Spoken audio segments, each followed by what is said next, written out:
Alors, dans cette vidéo, nous allons revoir comment déterminer la valeur d'une vitesse quand on dispose d'un graphe de la position en fonction du temps. On a pris comme exemple le mouvement d'un drone en décollage vertical. Donc, voici le graphique qui donne l'altitude du drone en fonction du temps.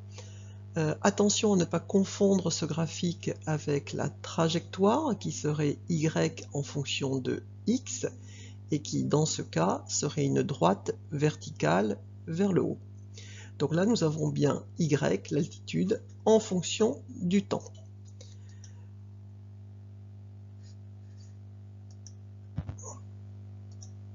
On veut déterminer la valeur de la vitesse à t égale 6 secondes.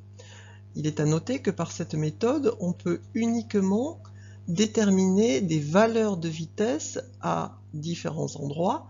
On n'a pas une expression de la vitesse en fonction du temps.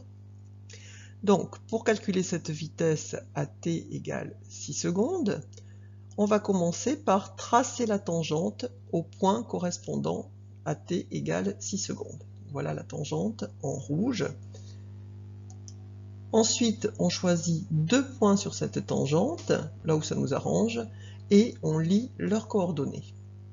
On va utiliser ces coordonnées pour calculer la pente de la tangente qui correspond à la valeur de la vitesse au point qui nous intéresse.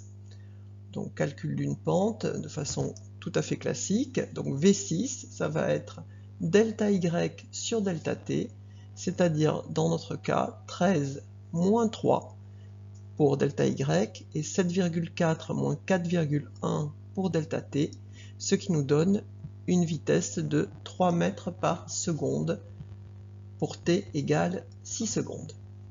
Voilà, on pourrait faire ça à différents endroits du graphe, pour différents temps. De la même façon, si vous disposez de la vitesse en fonction du temps, vous pouvez calculer la valeur d'accélération à certains, pour les dates qui vous intéressent. Voilà, merci.